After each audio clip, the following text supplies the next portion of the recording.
Hello and welcome back to the Loadout. If you're still here, that means you must be interested in hearing about QuakeCon. We have with us Alex Jehar Popa, who was a commentator at QuakeCon this weekend, all the way through, all 3 days. Is that right, Alex? Alex, by the way, welcome to the Daily Dots Loadout. Thank you, man. I've been looking for an excuse to get you I on like the the show new for a digs. while This is now. this is nice. It's like, Yeah, yeah, yeah. You pretty have a cool. great view of it there. Yeah. Alex, let me start with this. How was your QuakeCon, man? Oh, dude, this one was actually really fascinating in a lot of ways. I'm actually feeling kind of pumped up for this next year moving forward in the Quake community as a whole. But yeah, it was a fantastic year. I was actually a little bit dismayed that you weren't there, but you're a busy guy, I guess. You know, I was there in 2013. That was the only Quake Right. I've ever been to. It's where we met, in fact. And I remember not knowing what I was walking into. I didn't know what to expect. It's a very different event. It catches a lot of people off guard, especially if you're familiar with sort of esports events or gaming events in general. QuakeCon is a very different beast for sure. Would you say, is it fair to say that QuakeCon is basically the Evo for QuakeLive and for these other more antiquated first-person shooters? In an ideal world, I mean, it's a hell of a thing to come off of the tails of Arturo there. He's a great guy. He does a lot of work for the fighting game community. And I remember going to my first Evo and just wishing, like, oh my God, this is what QuakeCon could look like if everybody here was playing essentially the same game and competing in the same tournament. Of course, right now, QuakeCon, it was a community event which was started by Quakers in a garage and then kind of presided over by id Software for a while in sort of a sponsorship sort of role. And then it, of course, was bought out by ZeniMax in 2008 or so. And we've got all these other sponsors in. So it's a very kind of mishmashy sort of event now. Evo, in comparison, seems kind of straightforward. Now, when it comes to QuakeCon, again, I was there in 2013. Prior to going to QuakeCon, because I went to cover it for my then rinky-dink YouTube channel, Lone Star Gamer. Awesome interview. They're great. Exactly. There's an interview with you there from that time. I played QuakeLive for like a solid 2 months straight to prepare, just so that I knew what I was looking at, knew what the game played like. And I still feel how I felt then. That is a super fun game. You know, it's got that high skill ceiling. It's played at an extremely high level at QuakeCon.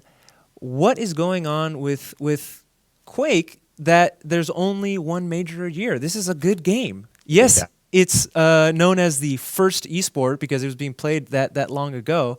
But your take on the current state of Quake. Right now it's played QuakeLive, right? The browser-based version of the game?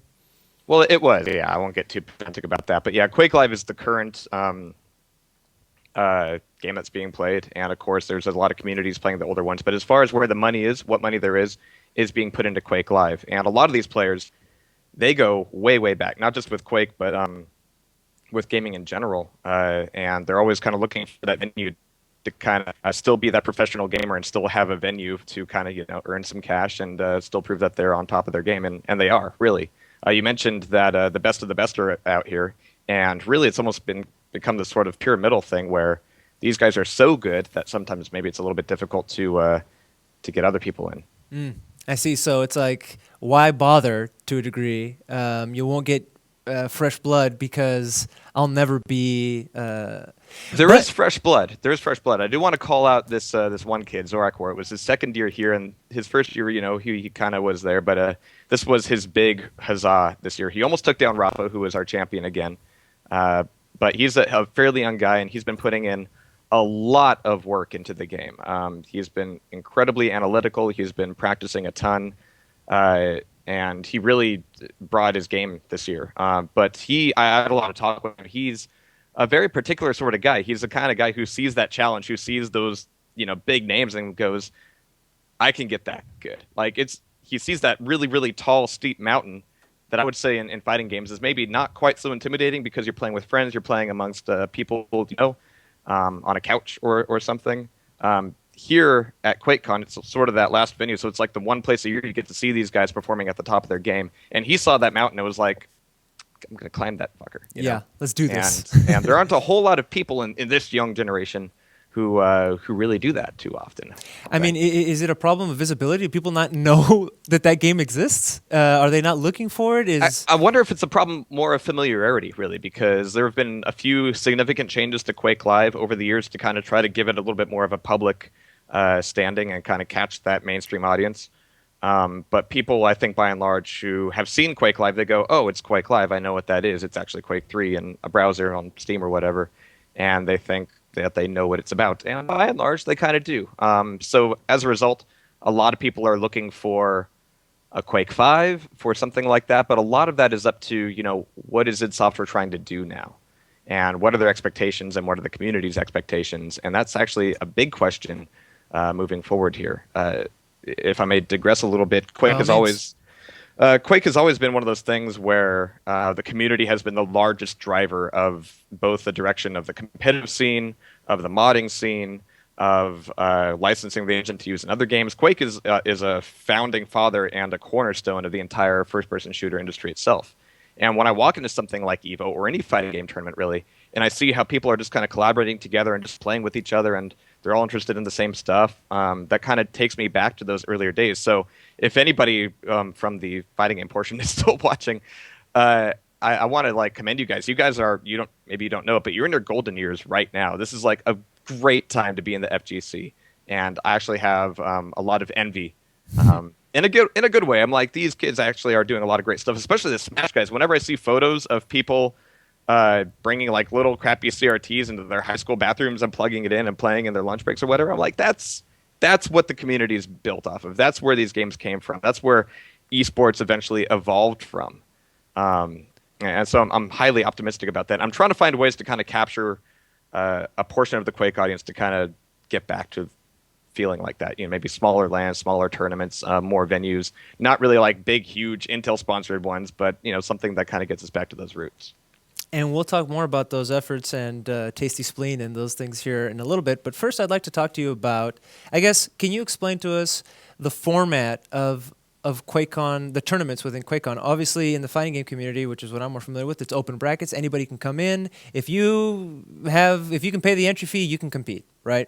And you'll be competing on top of that, potentially next to the Alex Valles and the Fudos and the Daigos. Right. How does it work? Potentially. That's exciting. Potentially. I mean, that could be your first matchup, and then it's not that exciting. But what is the format at QuakeCon? It kind of changes from year to year depending on who's been active where and what game types. Of course, Quake Live, you have Duel, which is always a front runner.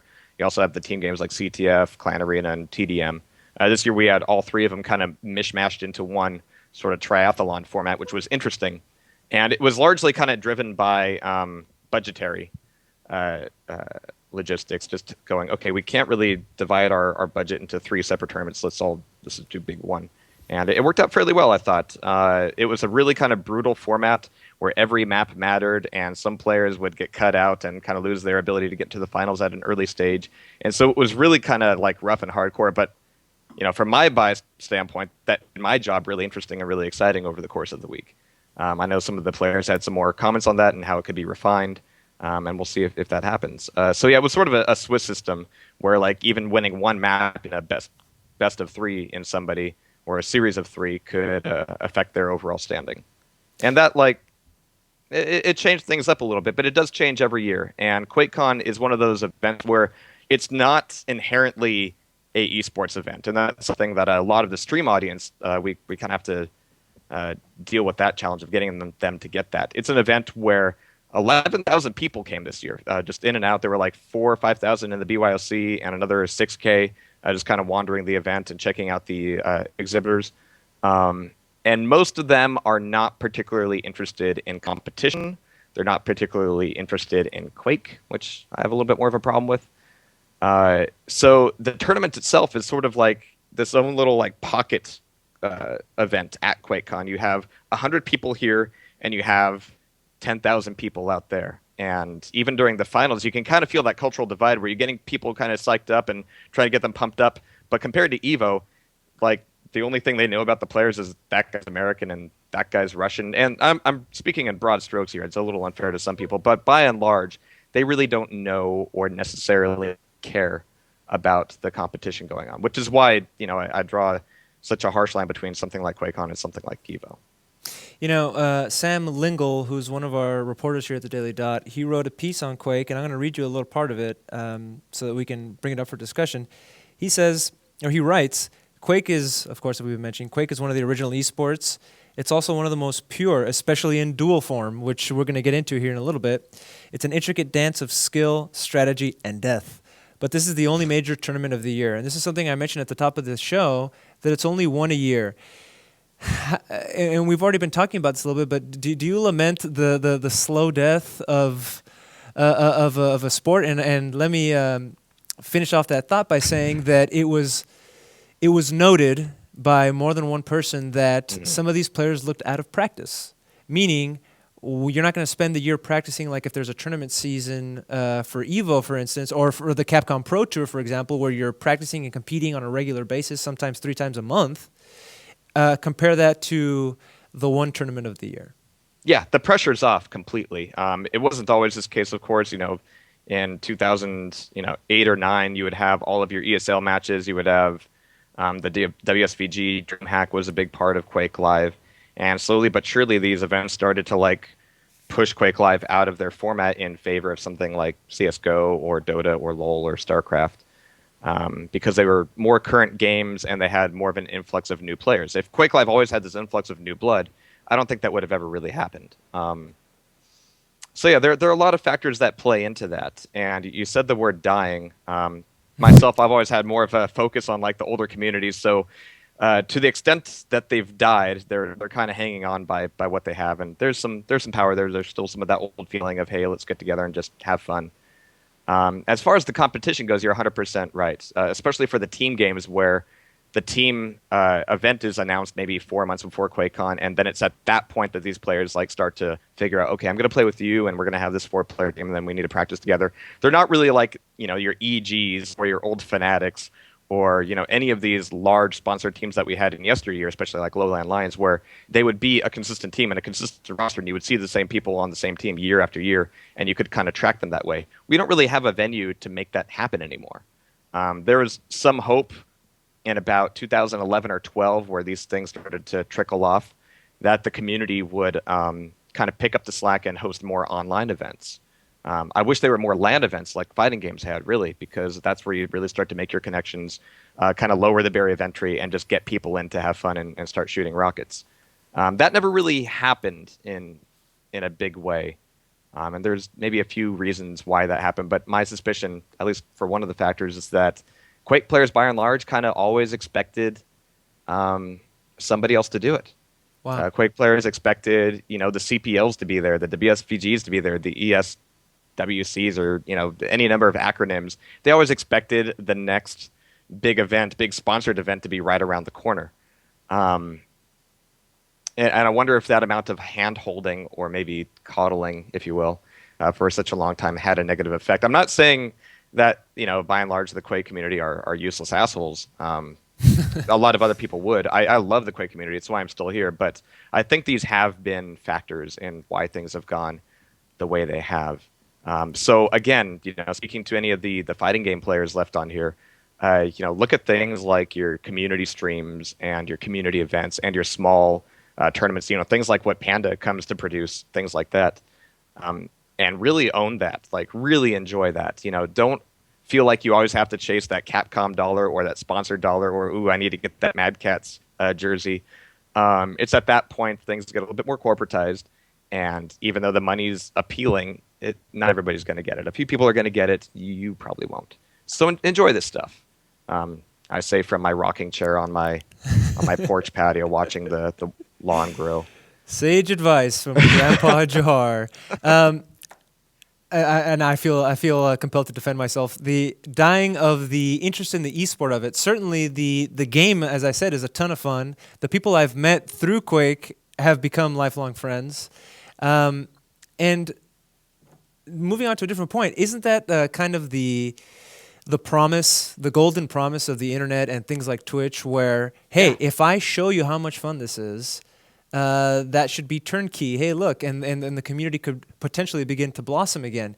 You yourself have a very entertaining stream that you put on, where you put on QuakeLive matches.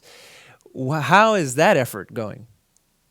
It's actually going fairly well. I'm always optimistic about the fact that anytime I want, I can hop on a stream and go, hey, we're going to play Quake 2 Jailbreak, or we're going to play Quake World, or we're going to play Doom tonight. And there's a community of people who have these games, and they're actually pretty easy to get a hold of these days, who will just go, okay, cool. And we don't have to be great at it. We don't have to be super good. But then we do run into the people in these games who are super good, and they do know these games intimately, and soon enough we kind of become one big blob, and it's really great that way. And so I don't mean to come down on Quake as an esport. I've never really been all that optimistic about the entire concept of esports in that sort of manner to begin with. Esports grew out of people loving a game, liking the competition, having a lot of people to compete with, and going, let's just take this to the next step and take it to the next step. And now these days, you have a game that's getting ready for release, and people are already looking for, okay, well, how much money are you going to put into esports? You know, who's your sponsorship? What leagues are you running? Before the game's even out of beta. And this applies to a lot of things. And actually, in a lot of ways, esports is at the place now that we always wanted it to be. You know, League, Dota, they're doing so many fantastic things. The money's there, the jerseys are there, the merchandising's there, the streams are there, the production quality's there. It's its own thing now, and it's more large and stable than it has been for a long time, largely because the publishers realize that this sort of marketing for their game keeps these free-to-play models kind of rolling. You know, you kind of have to encourage that culture so that, you know, you keep, you know, fresh kids coming on to play. They think, hey, it can be the next hotshot or whatever. And for that sort of free-to-play model, esports is a great thing. And technically, QuakeLive is the same thing, but it came out and it adopted that model maybe a little bit too early. Like right before League of Legends got big was when QuakeLive was released. And I feel like if QuakeLive had been delayed maybe a year, they would go, oh, that's how you do it. And then we might have a different story. But overall, I'm not sad about that at all. The loss of Quake as a large esports presence is not necessarily the loss of Quake as a community and the people who love it. Now, getting back to the dual finals, the year I was there, 2013, Rafa took it. Mm-hmm. As I understand, he did not in 2014, but he was back in form. I'm going to play, while we talk, video of his match versus Evil. What can you tell me about these guys? Because at the end of the day, they are still highly skilled, very good at what they do. And if you know what to watch for, it's very entertaining. Oh, absolutely. And people like Rafa, I kind of relate him to Daigo in personality sometimes, because he's just this brick wall, and he is just so consistent. Other players, they kind of have their really high peaks and then kind of low valleys, maybe all within the same day. And Rafa has just always been one of those consistent guys. But people like Zorak War and Toxic and Cypher, you know, and especially Evil, they're always going to be there to keep the pressure on him personally. What this means for the competition in Quake in a wider context, I'm not so sure. What can you tell us? So, okay, for the casual viewer, again, not too long ago, well, it was a couple years now, I had no idea about strafe jumping. I had no idea about, you know, aim with your movement, not with your mouse kind of things, Right. techniques like that. That when I started to learn, I was like, oh, this game is, you know, it gets exponentially more entertaining the more you learn about it. What would you, 'cause again, we're playing footage here. I know you can't see it, but what do you find exciting in a Quake match? And what should spectators look for? Like you mentioned, there's a lot of tiers to it. And this is where I've actually, in the past, made a lot of parallels to fighting games. Because at like a base gut level, you've never watched Quake before, you've never watched Street Fighter before, but you hop on a stream and you're like, oh, that guy uppercutted that guy while jumping over a fireball. Awesome. And that guy rocketed that guy after railing him into the air. Awesome. It's got that very visceral, that feels awesome sort of stuff. And that is actually, in my mind, one of the most important things, to kind of catch people at that level. And when you're playing it, that's why you keep playing in the first place, because every time you kill somebody with a rocket, it feels great. And you just want to do it again. That's just your sort of like positive feedback loop. And then beyond that, once you get into it, you get the mechanics. Yeah, you get things like item timing and strafe jumping, things that the game probably needs to teach new players how to do in a little bit more of a graceful fashion. It's certainly something that the community used to do when there was a lot more bodies on the field. But then there's the mental game too. You know, starting to learn. Okay, my opponent, he tends to go this way. He tends to route like this. This is a trap that I've known him to do before. This is the way he thinks.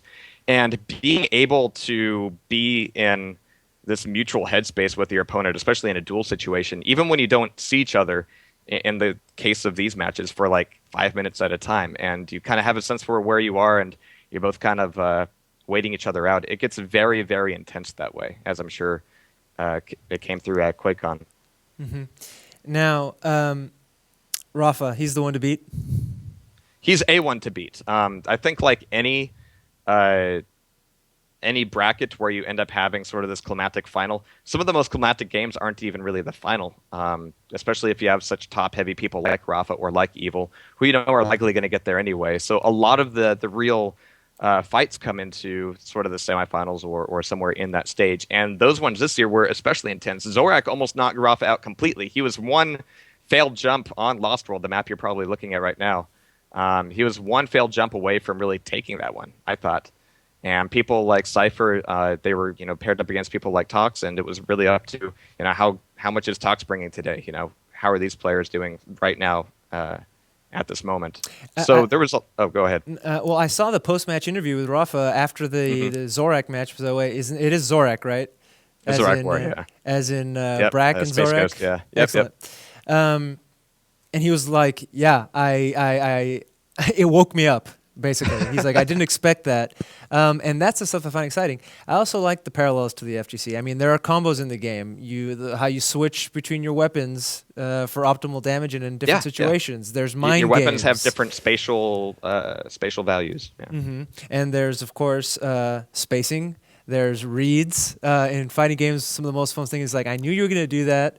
You did it, and I got. I think I snuck in a few things like Yomi at QuakeCon this year. Oh, you did? I missed that part, man. That's hilarious. Always my eye and Yomi and all that stuff. Yeah, it's all the same sort of head game stuff.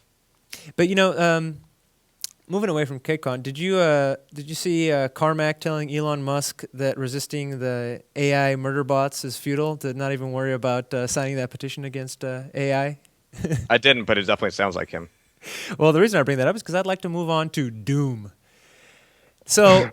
Okay. Yeah, you're wearing the shirt. Actually, it's not in the shot, so maybe if you stand up for a split second, we'll get to see that. I'm going to wait for you to stand for one moment. Boom, Doom. We see it. Right there? That it? That's it. Cool. We see it. Thank you very much.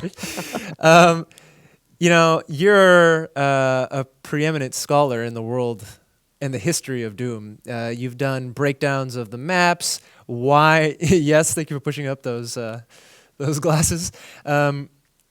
Level design, play style, innovation in the game. Doom has a very long, rich, important legacy for today's video games, among other things.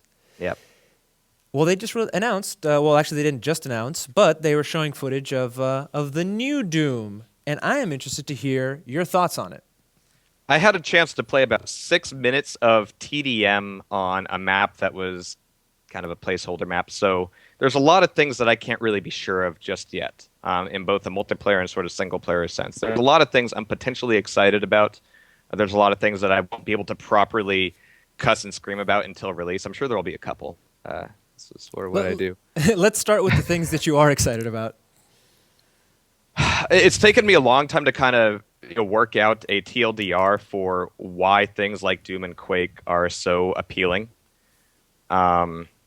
And I think I've worked out the core feedback loop. And it comes back to what we were saying about Quake Duel is, oh no, this position that I'm in, this weapon that I have, the situation I'm in is shitty, but if I move over here and grab this item and then I'm in this position with this weapon instead, then my position would be less shitty, and then you're able to execute on that because you're able to make that sort of movement, and then you make the trap, you find your opponent, you kill your opponent, and I win. That's like the core feedback loop, and that's at both a micro level. Your footsies back and forth with more FGC speak, but footsies back and forth with LG and rockets and trying to get those dodges in, and of course your rail aim, but also on a more macro level about item timing and routing and things like that. And all of that applies to Doom as well. In the original Doom, you had this mix of different enemies and different monsters that all had different types of projectiles, and they all had different characteristics and movement characteristics, and some of them would be able to revive other monsters. Some of them were flying, all that stuff. And it was pretty basic stuff. It was basic AI. Pretty much their AI was go towards the player and rotate if you run into a wall and try to go towards the player again. It was very like normal stuff. But those simple mechanics kind of blended together so that if you're in a situation with a Revenant and an Arc Vial and a bunch of Pinky Demons and then Chain Gunners up on a balcony somewhere, you knew you're able to like take all that information in and process. Okay, I need to stay undercover and take out these chain gunners first from afar, stay behind a pillar so that these other guys can't deal with me. I need to keep the pinkies far enough away from me that they're not like boxing me in so I can't move. The Revenants probably need to die because their rocket's home, and so you're making all these like tactical decisions just like you do in Quake, from a like moment to moment basis. It's not like a lot of shooters these days where it's okay, I'm walking into a room, there's an enemy, okay, next room. You're dealing with this huge mix of situations all the time, and I really hope that the new Doom can capture some of that. You mentioned other games, other titles. The walk into a room, there's the enemy. Mm-hmm. Again, at that QuakeCon 2013, I had a chance to speak to Fatality, and I asked them specifically about today's competitive shooters, your Call of Duties, your Counter-Strikes, versus the Quakes of yesterday. Right. And he said, you put me on a Call of Duty game with a mouse and a keyboard, and I'll shoot 100%. They don't know what it was like, right? They don't know what a real arena first-person shooter is. He said that, huh? Okay. He said it. Hey, it's on the tape. You can check the tape. All right. Where does this new Doom game, and we'll talk about the multiplayer of it later in a second, where do you think it lies between those old school shooters and what's popular today? Your Call of Duty. That's the million-dollar question, isn't it? And that's really up to its software to decide in the current crop of people that they have there. It's not, the old development team. They've kind of trickled off over the years, and there's maybe a couple of them left. But we'll have to see how they kind of capture that stuff. And right now, I don't really know. There's always been kind of a cultural divide between Quake and Counter-Strike, and for the basis of this cultural divide, you can lop, Call of Duty and your Battlefields into the Counter-Strike bracket as well. And it's a divide I'm less keen to draw upon now, just because I recognize that, hey, Counter-Strike actually survived in a context where Quake didn't. Of course, they have Valve and a lot of money being pumped into CSGO and, hats and gun skins and stuff. But overall, like 1.6 survived a lot longer than Quake did, and I have to kind of recognize that. However, it's a different sort of game. That sort of feedback loop that I mentioned before about rewarding, recognizing that you're in a bad situation, recognizing a better situation you can get into, and being able to execute on that, and that's where all the shooting and blamming goes on. That's not present in games like Counter-Strike. That one's more about planning out, I'm going to go this corner, I'm going to cover this corner, I'm going to wait X amount of seconds. If things look clear, then I'm going to be able to advance up to here. It's about planning. It's about finding your position and not overcommitting or undercommitting to a certain corner. And of course, I'm speaking in broad strokes here. I'm not trying to be mean to Counter-Strike players. I have a lot of respect. But it's a different sort of reward loop and feedback loop. And Counter-Strike, by and large, especially in something like FFA, is largely about, okay, well, people are spawning everywhere. It's not like one team spawning on one of the map and my team spawning here. People are spawning everywhere. And what Fatality said about being able to whip around and just shoot bitches, that might have some. I'm not sure that was the exact quote, but I take your reading. That was the implication. Yeah, that level people play Call of Duty FFA, which sounds a little contradictory to me. But it's impressive. You can see where the mind game is, but it's a different sort of game. I'm not saying necessarily that it's bad, and this goes for Counter-Strike as well. It's just not the same thing as Quake, and I kind of disparage the notion that all of these games have been lumped into first-person shooters. Oh, they're all the same. Oh, they're all... But, it would be like if somebody said that Third Strike was the same as Killer Instinct. Naturally, or heaven forbid, FGC. Exactly. Yeah, there was a lot of chat going on your channel as soon as Smash was being talked about in the same context as fighting games, and people were like, "Whoa, Arturo, hold on, it's a different thing. We're at the same venue." But yeah, so it's definitely like that. And unfortunately, I think there's less of a cultural divide between Smash and like Street Fighter players, I would hope. But there are core differences and core things that made Quake and core things that made Doom, and we'll have to see if the new one has any of those things. So in the meantime, you're holding it down there in Dallas, putting on your streams. when I can. What can you tell me about the things that you put on and kind of the feedback you've been getting? Let's get back down to the community, the grassroots efforts, which is what we like to champion here from time Well, to it's time. not esports. It's definitely not esports. It's about finding these really dedicated people who hang on to games like Doom and Quake 2, despite the bulk of culture kind of moving forward, as it were, because they love the game and they have that passion. And it's the passion that I really try to follow, and the passion that I really try to like tie together into bigger wads of passion until I have a lot of passion I can hang up on my wall. That's the idea, and by and large, it's been really rewarding in sort of an emotional sense, if not a financial one. But that's not really the big idea. In the meantime, I've been kind of like holding my breath and biding my time. Hey, maybe there will be a game that gets as big as Counter-Strike Go or League of Legends that I actually feel like I want to cover and I want to be a part of in that big way. And if it doesn't come around, cool. I've got all these homeboys kind of keeping me going. So, yeah. Well, if we're interested in, if somebody's watching this, like, hey, wait a second, that people are still playing that game, I want to know more. Where can we find your stuff, man? Taste is Plain TV. I'm going to be doing a few changes to it in a little bit, so that just like you said, people who want to get into this stuff have like a really easy way to do so. There's a lot of really good packages for Doom and Quake 2 and Quake World, where just in a few clicks you can tie it to your Steam account and have all the latest and greatest features that we have here in 2015. Well, Alex, I want to thank you for coming on the show. I will come up with more excuses to bring you on, so we can maybe talk Doom level design or something to that effect. Especially when it comes out. I don't know if you were looking for a little bit more vitriol from me tonight, but in all fairness, I can't really open that can until it's out and I have it in my hands. That seems fair. I mean, we were talking about Street Fighter V beta on the previous show, and at the end of the day, that game might be completely different come 8 months from now when it actually launches. So, good point. So, Alex, again, thank you very much for coming on. Please come on again, and enjoyed having you, man. Likewise. And if you like what you see, please remember to follow the channel. We put all these shows up on YouTube later, so you can watch them there in case you missed it. And we hope to see you tomorrow, where Jared will be back talking esports. Bye, guys.